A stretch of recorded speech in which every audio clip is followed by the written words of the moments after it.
Right? Okay. John chapter 17, verses 6 through 19. Jesus prays for his disciples. I believed you to the ones you gave me from this world. They were always yours. You gave them to me, and they have kept your word.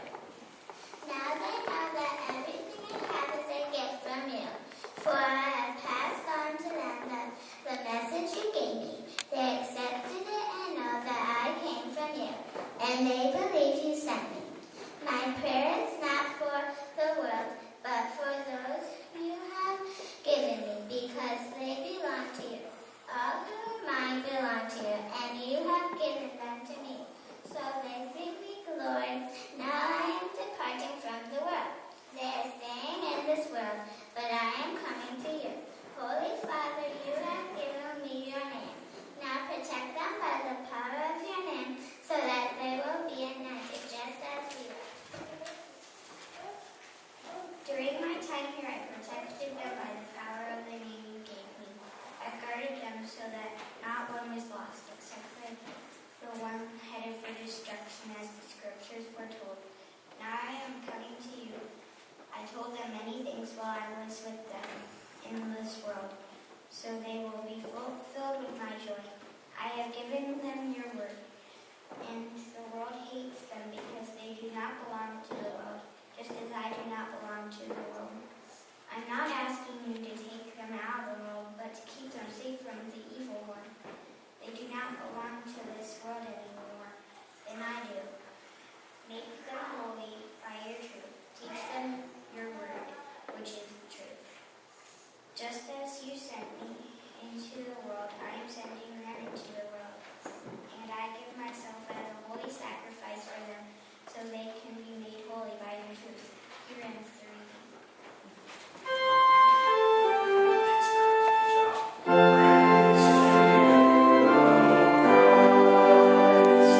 You may be seated.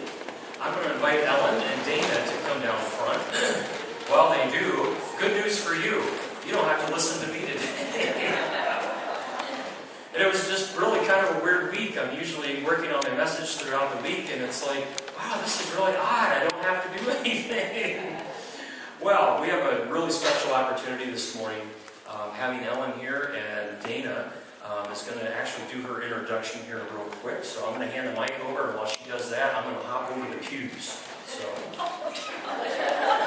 they've seen me do this before. So oh, there's a lot of things.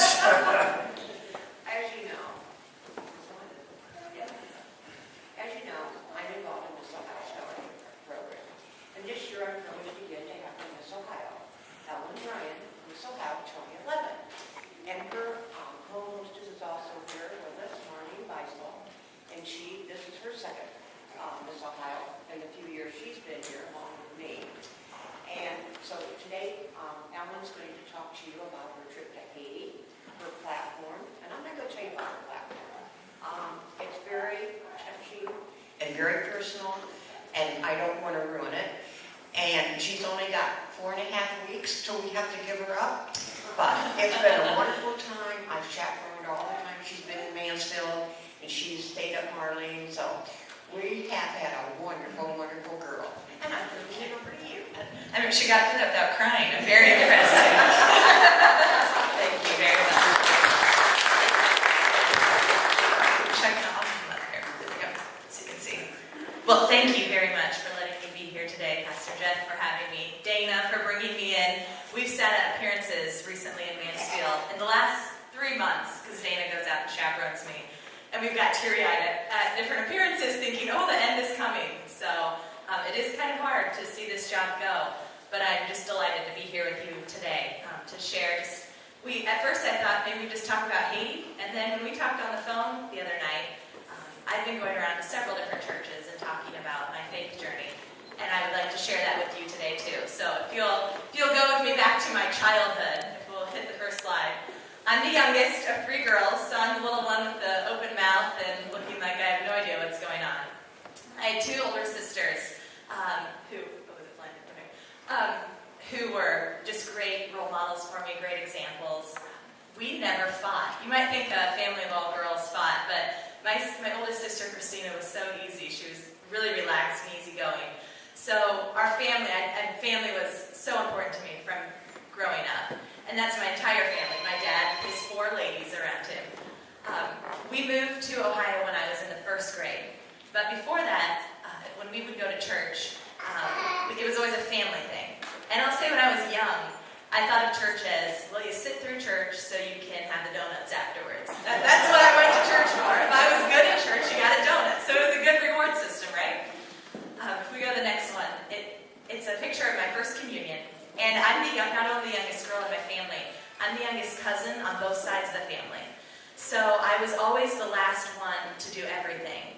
But I was so excited for my first communion because the dress I'm wearing was the dress that all my aunts wore and all my cousins, the girl cousins before me. So I always had that example before me of faith and church is important. But it was never really, it came because the family went. It was never a personal thing when you're young like that. I'll hit the next one. This was me in grade school and up to, it's about 3rd through 5th grade. I had big dreams, I guess. I always wanted to do something really big. And I always told Mom and Dad I wanted to be on Broadway. Because I would go in my room and I would pretend dancing and singing and pretend like I was hosting shows. And my dad, if you see at the bottom, now I love that picture because backwards baseball cap is not Miss Ohio at all. And that's how I was. I never, ever imagined that I'd do a pageant ever in my life. I was very much into the sports. But my dad would always tell me that there's a difference between dreamers and doers. And he said you can dream all you want, but unless you become a doer, you're never going to get those dreams. And that was an important lesson to me early on, that you had to work hard to get to where you wanted to go. So in the picture there of my mom in 5th grade, that was my dare graduation, and I was so excited because I got the medal and I got the certificate, and I thought I could see how hard work paid off into achieving your dreams. But right after that, and in grade school, I went to a Catholic grade school, so every day we were taught religion in the classroom. And it was becoming more of my own. I was an altar server, so I would go to daily mass and help the priest do the service. And it was slowly, faith was becoming my own. But then something happened right after my 5th grade year that completely changed my life and my family's life, and definitely gave me that more direct connection to God. My oldest sister, Christina, was 17 years old, and she was getting ready to enter her senior year of high school. And these are some pictures of us on vacation. In June of 2000, we went down to Gulf Shores, Alabama, and we were with my mom's side of the family, and we had a great time. Christina in the top corner is, she's in a fighter pilot jet or something, sitting there. And then down at the bottom, we went to a lazy river on our way home. We left vacation on Friday, and so we still had Saturday, Sunday that we could have taken off. And instead of going straight back to Salina where we lived, we said, let's stop in Tennessee and we'll do a water park for a couple days. So that's Christina, and the tube she's on is shared with my sister Andrea in the background. And Christina hated getting wet or going under a fountain. So I love that picture because it's one of the last pictures of her as she is, of grabbing onto the side, thinking, Andrew, let's not go underneath this. I just love that picture. So we came back a day early from vacation, and Christina said, well, I might as well go into work and see if I have to work anytime from Wednesday on, because she had taken off for those next few days. When she went in to check her work schedule, it had it that she was working on Monday, and she still had that written down as vacation. So she was thinking, oh good, we got back in time that I'm not going to get penalized at work. So on Monday, it was June 13th of 2000, and she went into work at the clubhouse. What her job was to be downstairs with the golf carts, so when people bring them in, she would wash them off and recharge the batteries and get it ready for the next set of golfers. And that day, there was a storm that came through Salina, and it was in the middle of the afternoon that it came through. And so Christina went upstairs into the clubhouse and was safe during the entire storm. Because it was storming, all the golfers had left and they went home. There's no reason to be out in thunder and lightning. And so once the storm had passed on through, the golf girl looked at Christina and said, you know what, because there's nobody out here and we're probably not going to get anybody else, it was about 5 o'clock at night, he said, why don't you go out and finish your one job of the day, which was to go out on the driving range and pick up the stands. If anyone anyone in here golfs, there's stands for you to put your bag on while you're practicing hitting balls. And so she was supposed to go out there and pick up the stands because the next day they were going to come through and mow. And it's just easier. If those stands are out of the way, it takes less time. So after the storm, Christina went outside, clear skies, it wasn't raining in Salina anymore, was bending over to pick up one of those stands, and a strike of lightning came out of the sky, and it hit Christina. And it was a direct strike to Christina that even after it hit her, it hit the ground next to her and left a 3-foot deep hole right where she was standing. She went into cardiac arrest right away, so her heart was stopped, and she was without oxygen to her brain for about 10 minutes.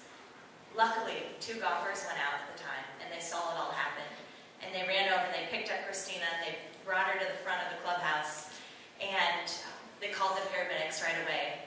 And that's when they called our house. And it was my mom and I home at the time, and I answered, and slowly, it was a really weird phone call. You just kind of know that something was wrong.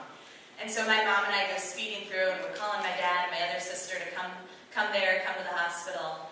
And when we pulled up to the clubhouse, my mom goes running out, and she bolts up front to try to get to Christina. And they were trying to hold her back, and I just saw my mom fight through because she wanted to go up and touch Christina's foot or be there with her. And so I was standing there by myself, 10 years old, towards the end of the clubhouse. And I didn't know anything else what to do except to start praying. And I just kept saying, please God, help our family, please help our family. And it was so weird because people kept coming up to me saying, we need to get a hold of this person, or what hospital do you want to go to, or where was Christina, all of her information stored. I mean, it was adult questions being thrown at me at 10 years old when this is all going on at once. And in that instant, I grew up and relied more on God in that moment and for the rest of my life than I ever had before. Once that happened, Christina went to the hospital and was care flighted to another hospital, and they were able to save her life. This June, it will be 12 years since she was struck, and she's still in a wheelchair today, hasn't been able to talk since, and has little to no control over her muscles. She can move a little bit, but nothing that she can control really where her hand goes. She has a device called a Dynabox, and so you're supposed to be able to punch in on the Dynabox what message you want to send out. And she has trouble putting the letters in to then send out the message. So we know she understands what's going on, but she says a lot through her eyes. And I have some pictures of her in the next one. That top one was pretty much right after. We had to shave her head, and this is probably about a year after she was struck. The bottom one shows since she has such little control of her muscles to even hold her neck up. She's used neck braces for many years. Right now, she's pretty good. She doesn't need a neck brace except if we're in the car, so that's been great. But the picture over on the side is of my mom and I sitting around our island in our kitchen. And right after, because we were in the hospital and because Christina couldn't go, church became more of you'd either go with mom or you'd go with dad or you'd go with my other sister. And so it wasn't a family thing anymore. It wasn't that I was going to church because of the donuts afterwards. This was now, I was going because it meant something to me and because I knew I couldn't do this alone. I couldn't do life alone, and that I needed someone else in my life and I needed God there with me. In that picture though, that same setting happened when I was in the 7th grade. My mom and I were sitting there, and I was feeling really bad for our family. I was thinking, poor us, that for the rest of our lives, or for the rest of Christina's life, this is what her life is going to be like, and this is her path and her destiny. And I was really throwing myself a pity party in our family, and my mom looked at me, and I thought, she'd give me some sympathy and, start feeling really bad for us too. And she looked at me and she said, we're not going to feel sorry for ourselves. We can't go back. We can't fix what happened. There's nothing else we can do about it. We just have to take the situation that we have right now, trust that it's exactly where God wanted our family to be and what He wanted for Christina's life, and make it a positive. So since I've been competing in Miss Ohio, this has been my platform of lightning safety. And it's been amazing to see how Christina these last 3 years has she sits up taller because I think she thinks her life, because it is making a difference in other people's lives. And out at Miss America this last year, all these Miss Americas were coming up to her because they knew of her platform. And I had a separate interview about community service and what I've done with my platform with And so when Miss Americas were coming up to Christina, I mean, she's just thoroughly enjoyed it. So though I never imagined this for her life, I think it has inspired and touched more people's lives how she is right now. And I guess the advice from that is, we don't always know why things happen. And we don't know, when they say that saying, why bad things happen to good people. Because Christina was third in her class and she was planning to go on to college.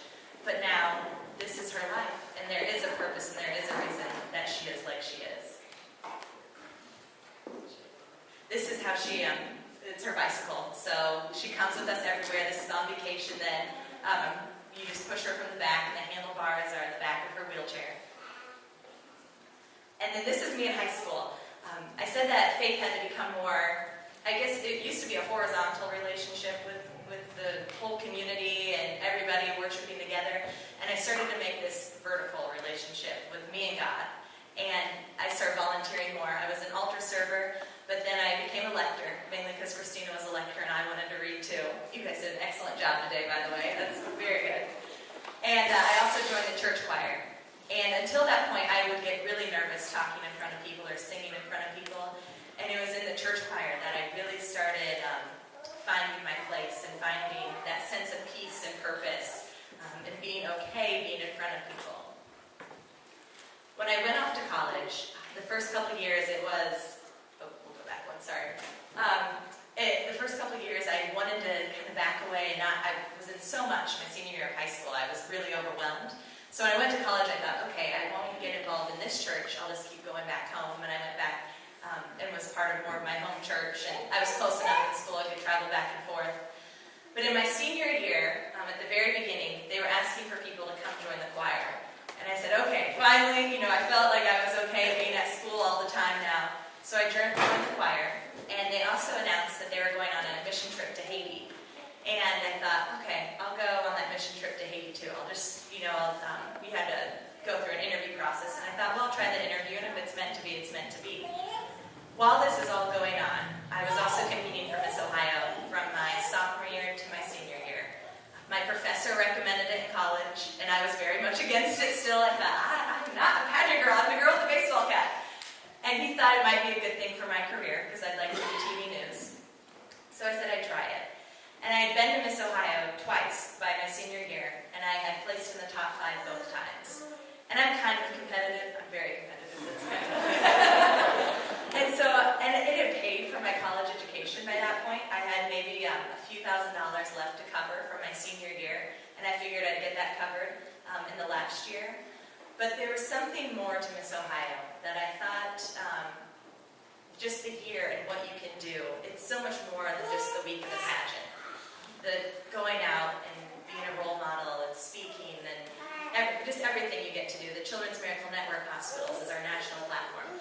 I just thought that would be an amazing thing to do. And so I really wanted to go after it my senior year. But about January, I had a local title and I was going back. And we went on vacation that year for Christmas. And so this is my sister and I around. And this was probably the most frustrated that I've ever been in my life was here. Because I was so sick of the superficial side of pageants. And I was so sick of everyone asking, what evening gown are you going to get this year? And what earrings are you going to get? And your hair, oh my, let's fix that. When I was getting ready to go to Haiti, and we're talking about how they don't even have clothes, they don't even have food, and we're so focused on this missile of all the superficial stuff. And I was really frustrated, and I kept thinking, this isn't it where I was supposed to be.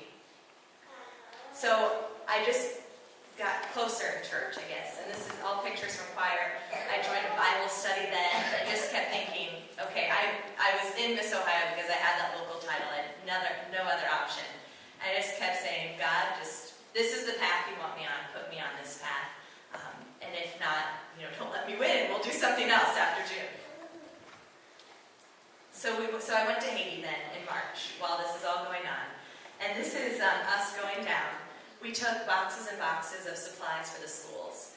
They have built a village down there, and so we have a lot of kids that we go down and sponsor.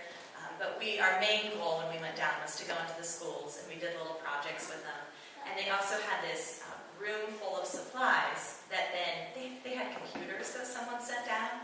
If you've ever been to Haiti, sending them computers probably isn't, they were just electricity. There was nothing to plug it into.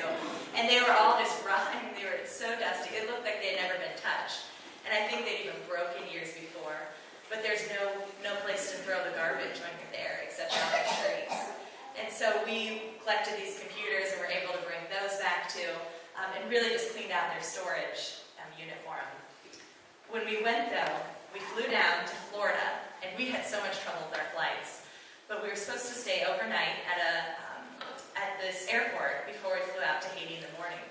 And I think probably one of the hardest nights wasn't even when we were in Haiti. It was sleeping on this cold concrete floor in the airport while they had announcements every 15 minutes. So this really loud, I mean, it was loud and it was freezing. So we all just kept saying, okay, this is our test. Like, this is America. And if we can't survive here, then we're never going to make it in Haiti. So that was probably our first challenge of the trip. This is us getting to Haiti then. And it's just gorgeous. I mean, it really is. It was beautiful from the second step off. And being in March here, it was so cold, and you come down there and it's so warm. Just really such a beautiful, beautiful country. This is actually where we stayed. We were in Plaisance, Haiti. So we flew into Cap-Haïtien, and then we drove. Their roads are, I mean, we would say that you get the city in there instantly. There's huge potholes, and there's no rules. You just kind of go. And if someone's in, and you honk your horn constantly. It's like, and so we're sitting in the back of this truck, and the priest is driving us to the church. And I'm like, oh my gosh, we're going to die. And I mean, you're like going into, and you're going around. I mean, it was awful. Some people got sick because the roads were that bad of quality. But when we got here, it was very uneasy at first because we pulled up and we come to this, and our bedrooms are actually in that upper area where the holes are. And so you think, okay, this is where we're staying. But there were no locks on the doors, and everyone sees these white Americans walk in, and I just kept, we didn't have anything extra with us, to be honest, because everything we brought, we left there. But you just keep thinking, what's going to happen? And then our leader said, let's go walk around the community, and we'll show you what it's like. The first thing we see when we walk out is a funeral procession, and their funeral processions are so different. They have the casket of the body, and everyone's following behind, and it was just filled down the street. But they're all crying and wailing and falling to their knees. The mom just kept falling over, and they were glaring at us.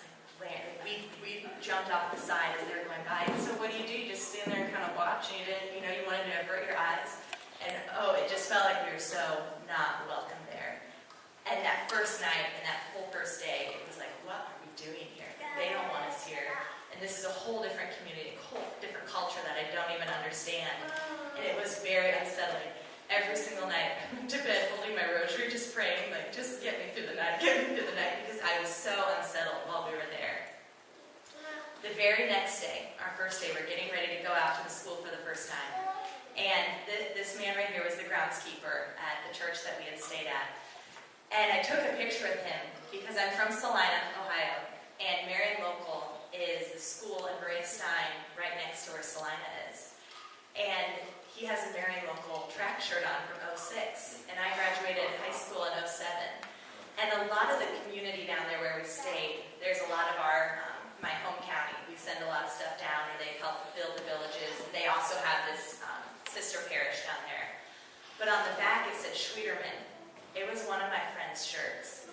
And I could not believe it because not only did he wear it this day, he wore it 3 more days. And that had such an impact on me because it was a shirt that my friend no longer thought it was fit to wear here.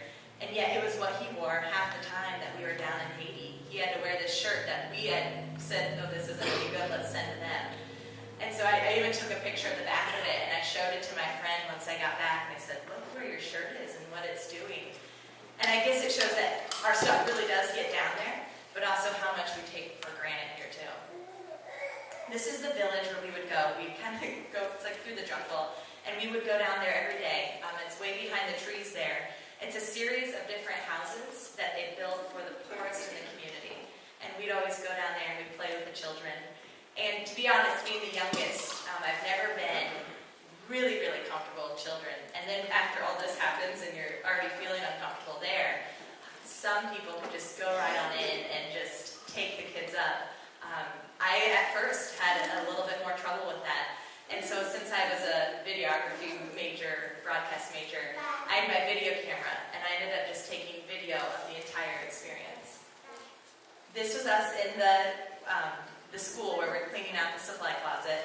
And I loved this broom. I mean, they make everything by hand. So the broom is just like straw, or it would be, I think it's straw, not hay.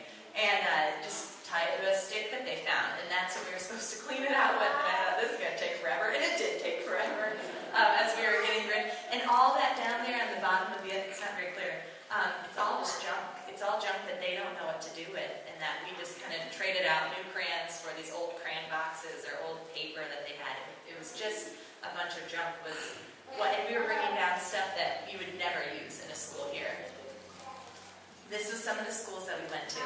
And what I thought was so neat was one of the projects we did in the kindergarten rooms was we just let them color, because that's something they don't get to do, is coloring was kind of foreign to them. And in the picture on the left, the teacher is sitting down up front, and she asked us, can I color too? Or she asked our interpreter if she could color too, because that was such a treat, and that was so different from what she was used to, was coloring.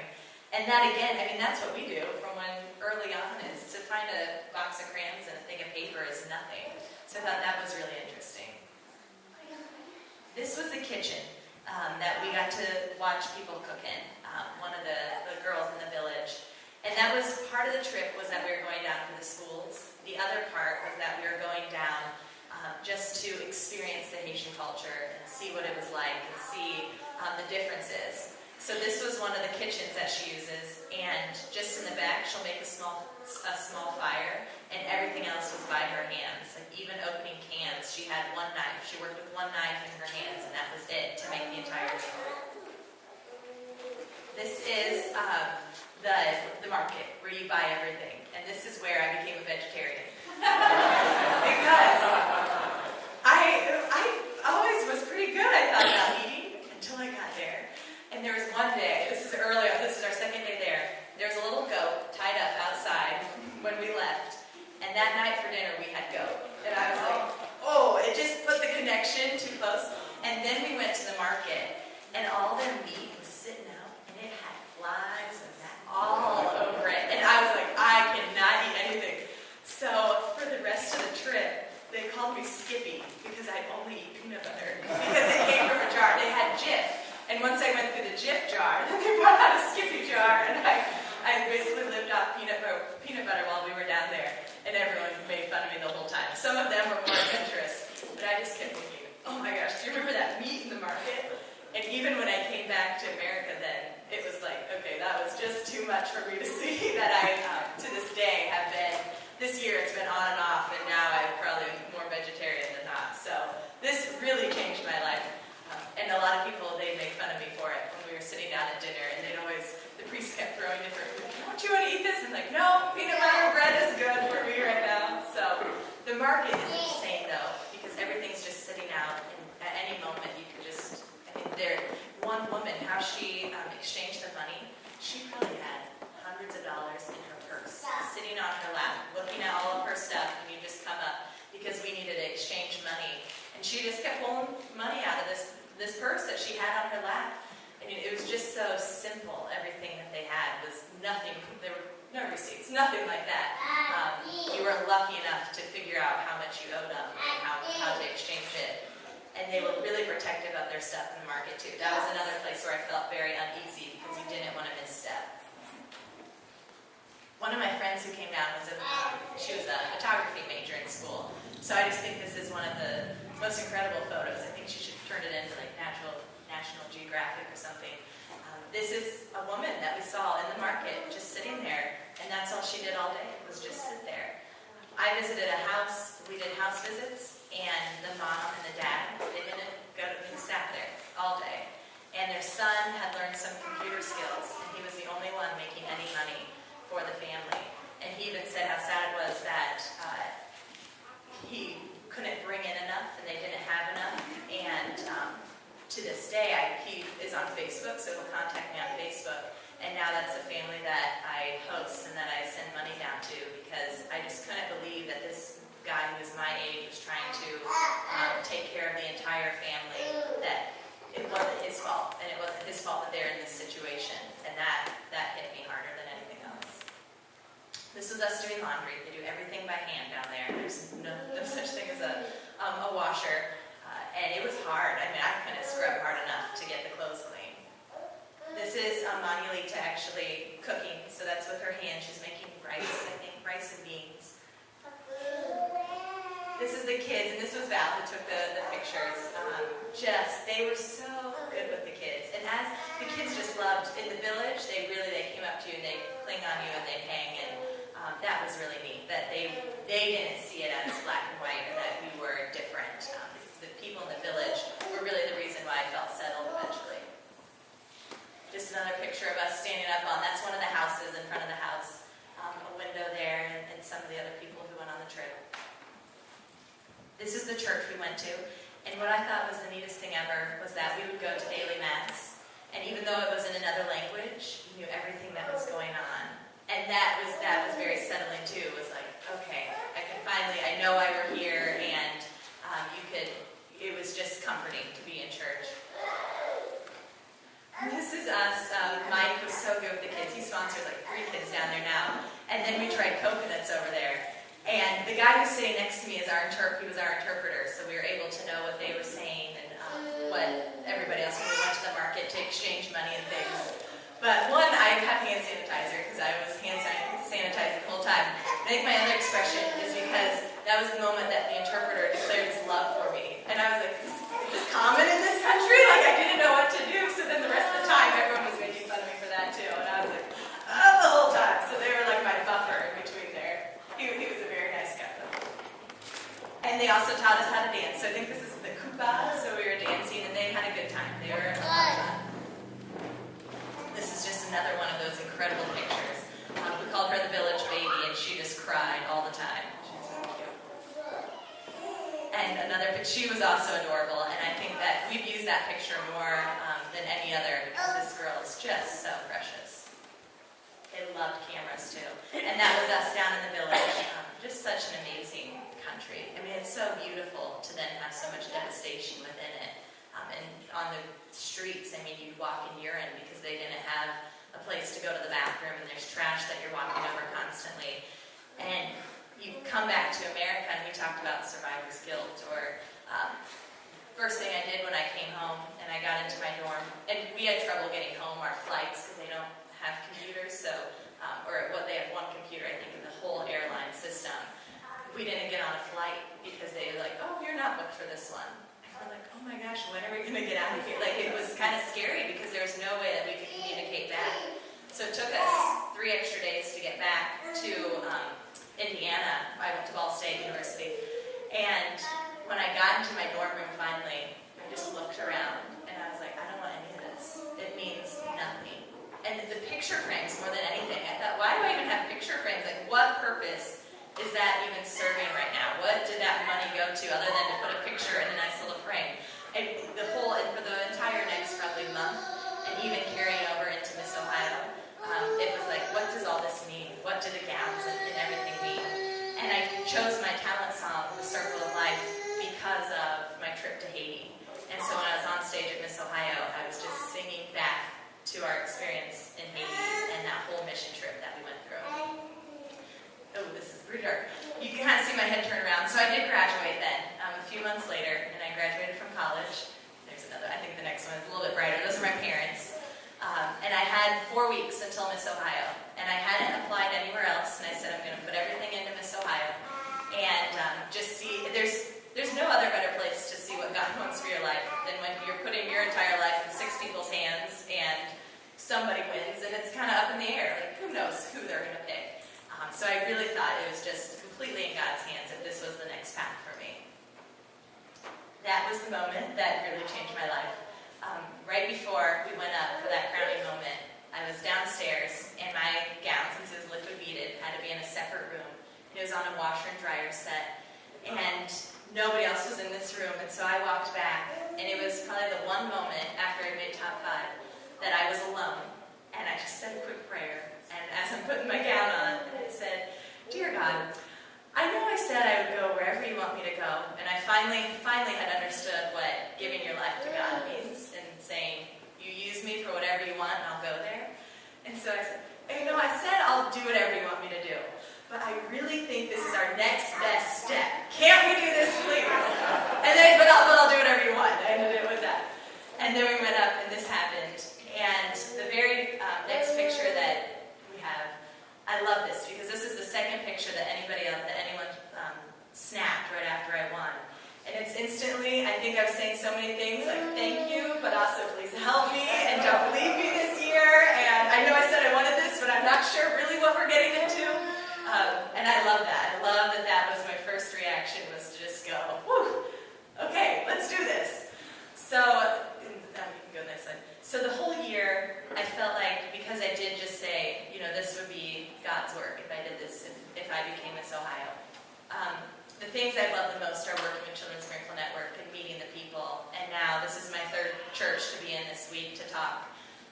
But we talk about it's also intimidating. And I think you're talking about that a lot in church right now. Because faith and religion is such a personal topic. And my family had never gone out and spoke about it. And it is I think I get more nervous for these speeches than anything else. Because you never know who your audience is. Especially when I'm at a church, it's a little bit different. Probably everybody out here I hope is Christian. But when I'm at different ones, I want to say something about God and share my faith in just a little bit. But you never want to offend anybody, and you're so nervous and worried about, is this the right thing to say? Or am I being too forward and too much in their face? But this is why I feel like I'm here, and it's the most important thing to me, so I want to say it. And I think we all go through that every day, is how much do we share our faith, and how much do you want to, just put it in people's faces and tell them, or do you still want their respect? And I think that's probably the hardest part about this year, is knowing the balance, and also being 23, and coming out here and talking to so many of you who have so many more life experiences and know so much more beyond me. I think that it's hard, too, to be like, I don't know everything. I'm just sharing you how God has worked in my life in these 23 years, and hopefully it will inspire and impact your life. This is just my parents, who have been such a big support this year, and they've been that foundation example from the beginning, and have been a huge help this year, too. Every day, I try to go back to my roots. I try to go back to Haiti, go back to that girl in the little baseball cap, and center myself with my family, because otherwise this job is just completely overwhelming. And you know that the responsibilities and everybody kind of wanting a piece of you, it does happen this year. But just by going back to yourself, so far I've made it through. If we can make it through the next 4 weeks, I'm golden.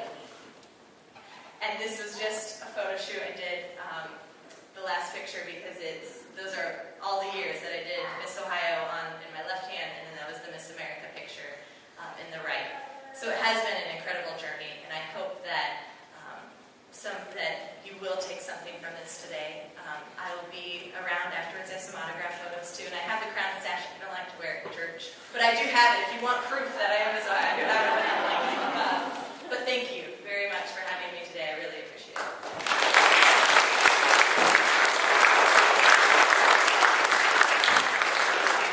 Thank you, Ellen, so much. I know that's tough to come and talk about your faith, and this is a good crowd. These are loving people that love Jesus, and that's the exciting thing.